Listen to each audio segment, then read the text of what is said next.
On a cold spring morning in 1843, the town of Ashford, Tennessee, awoke to a quiet that felt unnatural, almost rehearsed. The fog clung low to the ground, twisting through the narrow streets like ghostly fingers, brushing the shutters of wooden homes and curling around the town square's lone fountain. It was the kind of morning where even birds hesitated to sing, as though the air itself carried a warning that something sinister had taken root. The town's church stood at the heart of Ashford, its weathered spire reaching into the grey sky, the bell silent for weeks. Reverend Elijah Harper, the preacher whose sermons had once stirred both awe and devotion, moved through his congregation with an intensity that bordered on mania. He wore a long black coat, threadbare at the edges, and his eyes, once warm and comforting, now gleamed with a cold, unnatural light. To the townsfolk he was a man touched by God. To those who dared linger too long near him, he was a figure who seemed to walk the line between salvation and something far darker. Inside the church, the pews creaked under the weight of faithful parishioners who had gathered for the morning sermon. Reverend Harper's voice rolled through the wooden rafters, smooth yet chilling. Faith is tested not by comfort but by trials, by fire, by the earth itself, he intoned. The congregation shivered, unsure whether it was the preacher's words or the cold air seeping through the cracked windows. In the weeks leading up to this day, whispers had circulated through Ashford like a slow poison. People spoke in hushed tones of disappearances, families who had vanished without a trace, neighbors who no longer answered their doors. Yet none dared challenge Reverend Harper, for his words carried weight, and the fear of divine retribution was stronger than the fear of human cruelty. It was on this morning, as the fog thickened and the bell of the church remained silent, that young Samuel Whitaker, a boy of 15, lingered near the edge of the sanctuary. He had heard rumors of secret passages beneath the church, of hidden chambers and strange rituals performed under Harper's direction. Driven by a mixture of dread and curiosity, Samuel's heart pounded as he crept toward a loose floorboard near the pulpit. A faint draught escaped from beneath it, carrying with it the scent of damp earth and something far older, far darker. Slowly, deliberately, Samuel pried the board aside. Beneath, a narrow staircase spiraled downward into darkness. The smell grew stronger, a pungent mixture of decay and soil, and with it, a rising sense of horror. He hesitated, the preacher's booming voice above now echoing strangely, as though the church itself were aware of his intrusion. Then, almost against his will, he descended, each step trembling beneath him. The stairwell opened into a vast chamber beneath the church floor. Moonlight trickled through tiny cracks in the stone, illuminating rows of wooden coffins, each partially filled with earth. Samuel's breath caught as he realized the grotesque truth. The coffins were not empty. Within each, he could make out the pale outlines of people, parishioners he had seen every Sunday, buried alive beneath the floorboards, their eyes wide with terror, mouths opening in silent screams that seemed to echo in his mind. He stumbled back, the horror nearly knocking him to the ground. And then, in the dark corner of the chamber, he saw him, Reverend Harper, standing over a ledger, meticulously noting each name, date, and time. The preacher's eyes met Samuel's, calm, cold, and unflinching. "Faith," Harper whispered, "demands obedience. Obedience demands sacrifice. Do you understand, child?" Samuel swallowed hard, the icy terror crawling up his spine. He wanted to flee, to scream, to call for help, but his voice failed him. The preacher stepped closer, and the candlelight flickered, casting shadows that danced like restless spirits on the walls. Before we continue, a thought strikes. If you're listening to this and feeling the weight of this darkness, tell us in the comments where you are listening from and what time it is right now. We read every single one. Imagine for a moment the night and the place you are in while these horrors unfold beneath. A Tennessee church, nearly 2 centuries ago. As Samuel's mind raced, he realized the full extent of Harper's delusion. This was no mere madness. It was a meticulously planned orchestration of fear and faith. The preacher believed that by burying his congregation, he was purifying their souls, saving them from sin through the most harrowing trial imaginable. And yet the deeper Samuel looked, the more he understood that no salvation could ever be born of such cruelty.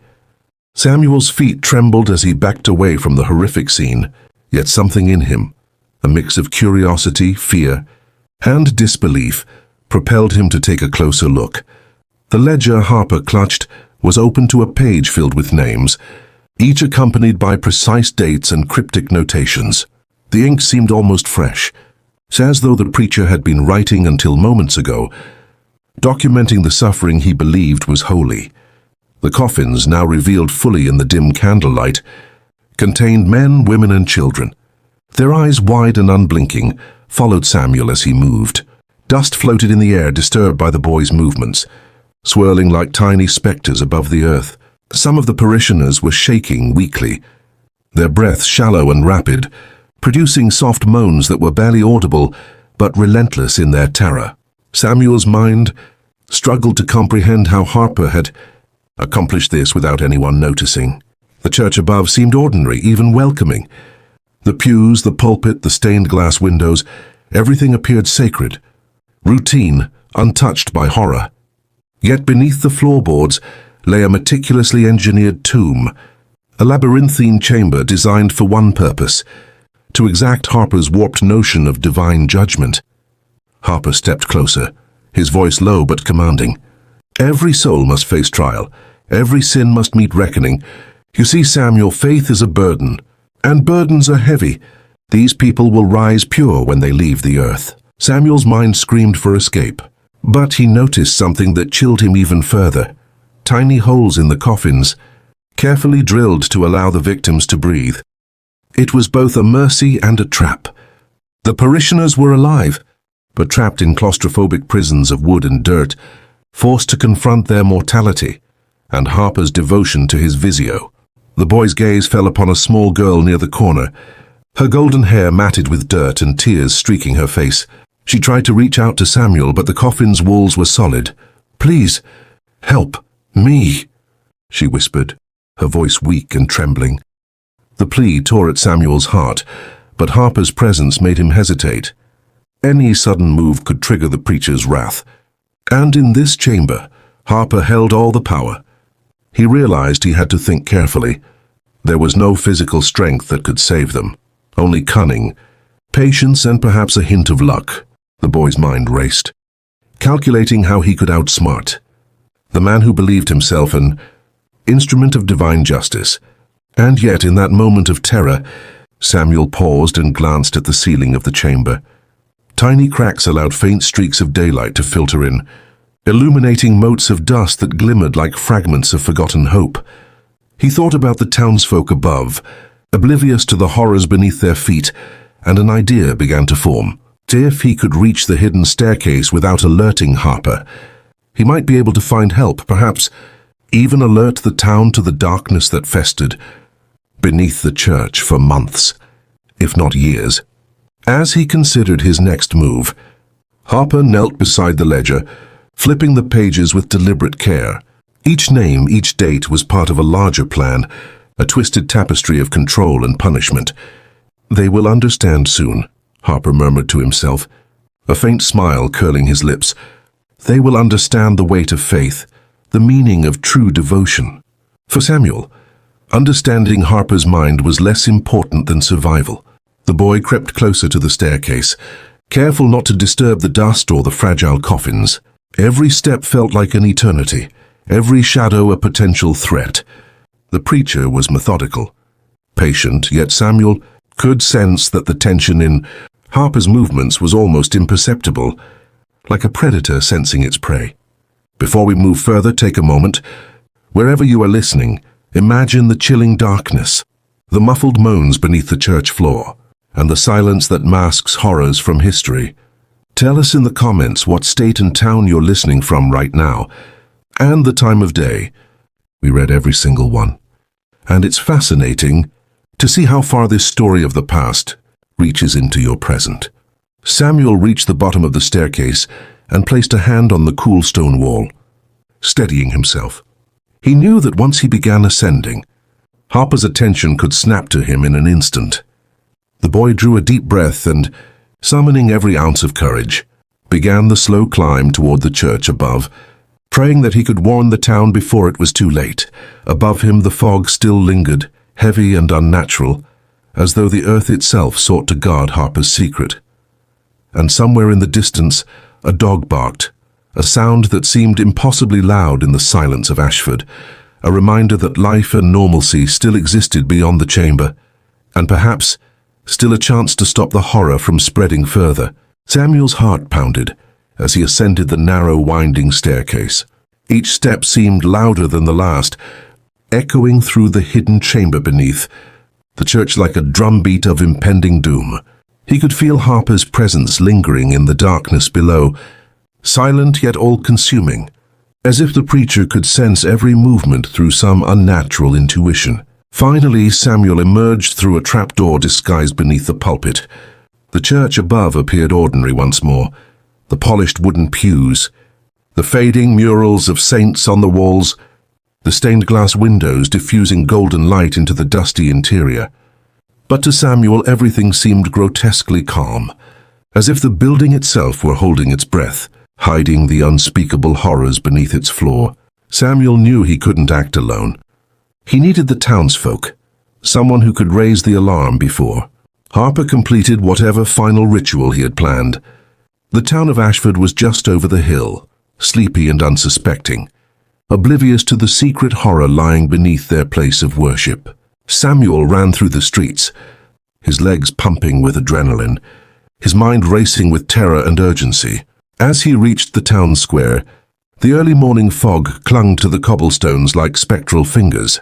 Doors were still locked, shutters drawn, and the few townspeople he glimpsed in windows seemed to move in slow, unaware patterns. Samuel stopped in the center of the square, desperate, and called out as loudly as he dared, "Help, the preacher! He's... At first there was silence. Then a few brave souls began to emerge from their homes, drawn by the urgency in Samuel's voice. Among them was Sheriff Thompson, a tall, stoic man whose reputation for fairness was well known. Samuel grabbed the sheriff by the arm and explained, in breathless fragments, the horrors beneath the church, the coffins, the parishioners trapped alive, Harper's ledger filled with names, dates, and meticulous records of torment. The sheriff's face paled, his eyes narrowing in disbelief.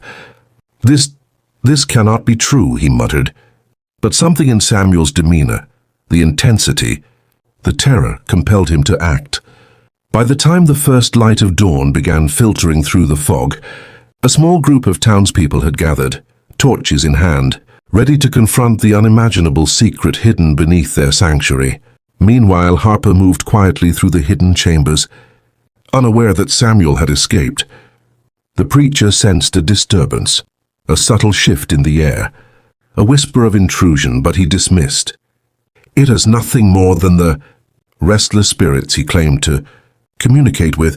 Yet deep inside, a flicker of unease crept into his thoughts. His control, absolute for months, was beginning to waver. Back in the town square, Samuel led the sheriff and the volunteers toward the church, explaining the trapdoor and the narrow staircase leading to the chamber below. With a trembling hand, Sheriff Thompson opened the pulpit, revealing the hidden entryway. The townsfolk gasped, their horror and disbelief reflected in each other's faces. They could hear faint groans emanating from below, the voices of the trapped parishioners, crying for salvation, a sound that pierced even the thickest fog of morning. "We have to act fast," Samuel urged. "They're still alive, but for how long I don't know." Torches were lowered, ladders descended, and the first volunteers entered the shadowy chamber. The smell of damp earth and decay hit them immediately, mingling with the stench of fear and confinement. Each coffin was pried open carefully, and the townspeople began freeing the trapped parishioners. Some were unconscious, others too weak to move on their own, but all were alive, testaments to Harper's meticulous cruelty and twisted mercy. Meanwhile, Harper emerged from the shadows, his face a mask of righteous fury. "How dare you defile my work?" he screamed. His voice, once calm and commanding, now trembled with rage. The townsfolk stood their ground, torches raised, but Samuel stepped forward. "This isn't holy, Harper. This is murder, and we won't let it continue." Harper lunged toward the boy, but the sheriff and volunteers intercepted him. A struggle ensued, chaotic and desperate. In the fray, Harper tripped over a beam, falling hard against the cold stone floor. His voice, once terrifyingly persuasive, was reduced to frantic screams. The townspeople restrained him, binding his hands with ropes until the sheriff could place him in custody. As the first rays of sunlight broke through the morning fog, the rescued parishioners were carried out of the chamber. Their faces, pale and haunted, reflected the trauma of hours, days, or even months trapped beneath the church. Yet there was relief, a fragile light of hope piercing through the darkness. And as Samuel watched the preacher being led away, he felt an odd mixture of exhaustion and triumph. The nightmare had ended, but the memory of Harper's twisted faith and meticulous cruelty would haunt him and the town of Ashford for the rest of their lives. Take a moment now, wherever you are listening. Imagine the fear, the darkness, and the courage it took to confront such a nightmare. Tell us in the comments where you are listening from and what time it is for you. We read every single one, and it's incredible to see how far this story reaches, connecting the past to your present. As the first light of dawn spread over Ashford, the town awoke to a reality more horrifying than any had dared imagine. Word of Reverend Harper's deeds traveled quickly, carried by those who had risked life and limb to descend into the hidden chamber and witness the horrors firsthand. Mothers and fathers gathered their children close, shielding their eyes even as they sought to understand the unimaginable. Windows swung open and doors were thrown wide as townsfolk tried to piece together the extent of Harper's cruelty. Murmurs of disbelief, anger, and sorrow blended with the morning fog, creating a chilling symphony of shock and grief. Families who had vanished without explanation were now spoken of in hushed tones, their faces remembered in tragic detail by those who had escaped the preacher's elaborate trap. The church itself, once a beacon of faith and community, now radiated a sense of dread. Its spire reached toward the heavens, but it no longer promised hope. It was a symbol of human corruption, of blind obedience taken to monstrous extremes. Samuel Whitaker walked among the people, recounting the events as accurately as he could. The hidden staircases, the labyrinth of wooden coffins, the ledger of torment meticulously maintained by Harper.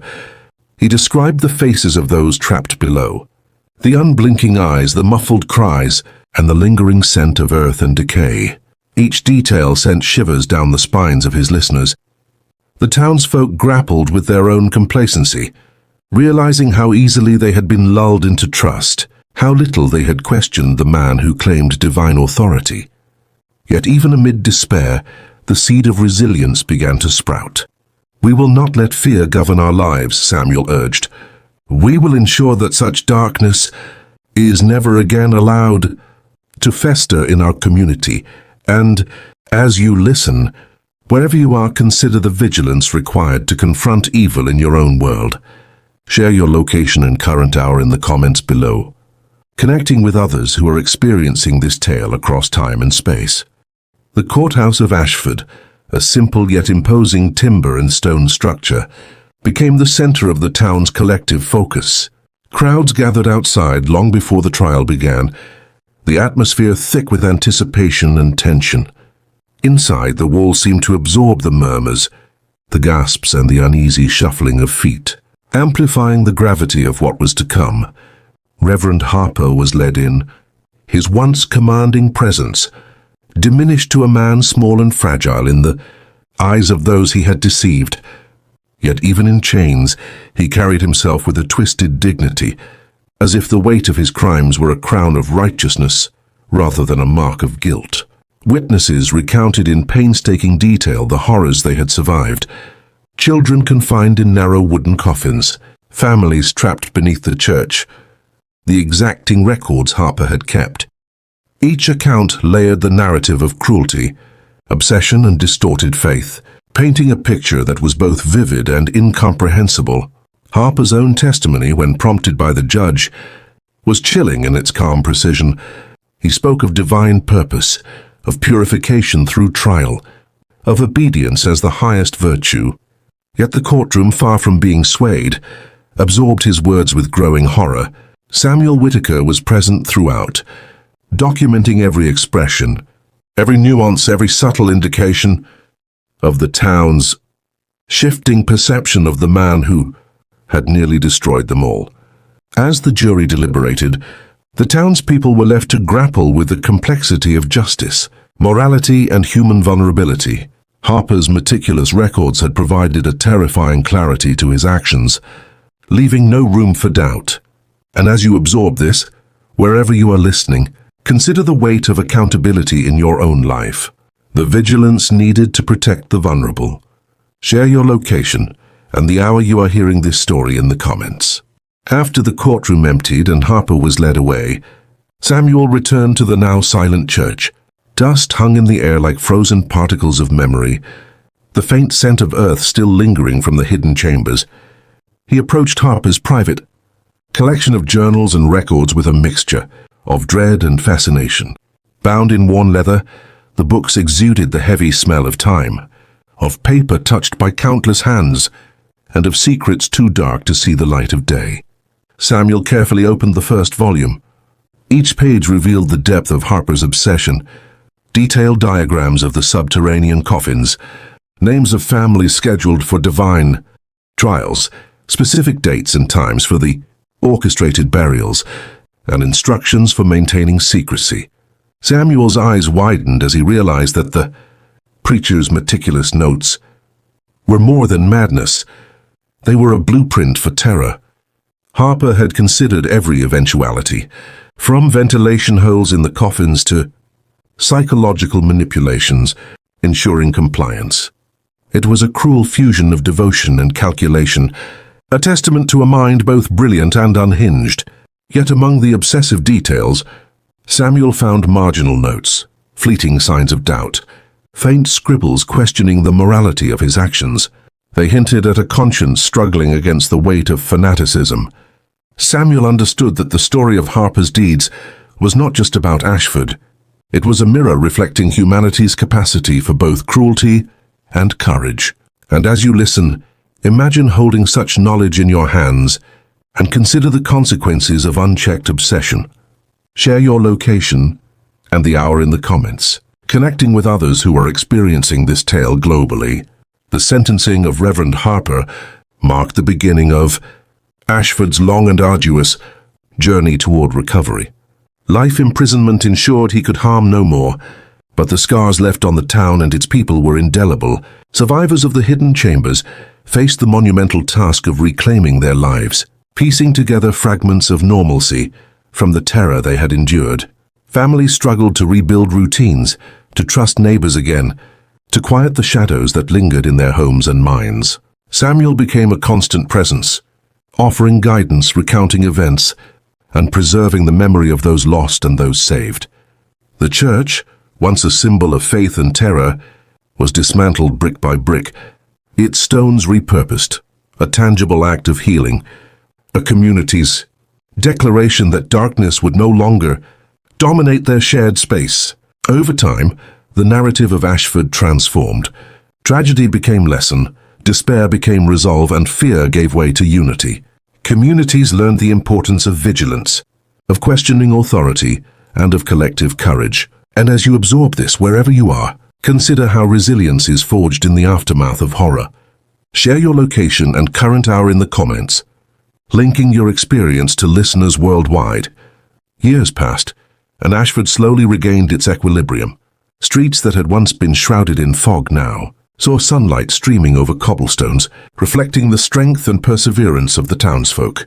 Yet the memory of Harper lingered, not as a haunting but as a cautionary presence.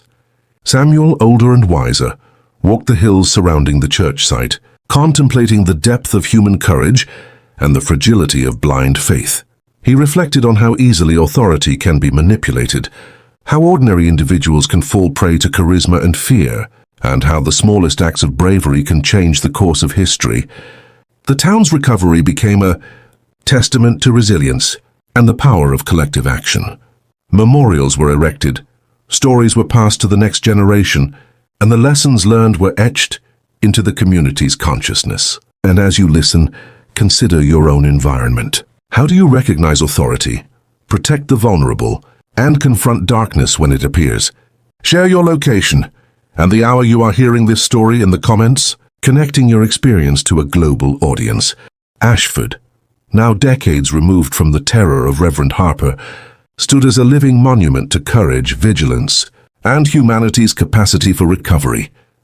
The story of that dark spring morning in 1843 became part of the town's lore, told and retold, a warning to those who might mistake piety for morality. Samuel, having lived to witness the town flourish, understood that the fight against evil is never truly over.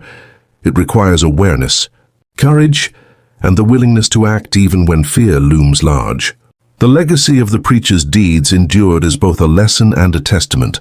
That vigilance against manipulation is vital, that history's darkest chapters can inform the present, and that ordinary individuals possess the power to confront extraordinary evil. And now, as you hear this story, reflect on the communities you belong to, the authority you trust, and the courage it takes to stand against darkness in all its forms. Share your location and current hour in the comments below. Your engagement ensures that the story's lessons continue to travel across time, connecting listeners far beyond Ashford and keeping the memory of courage alive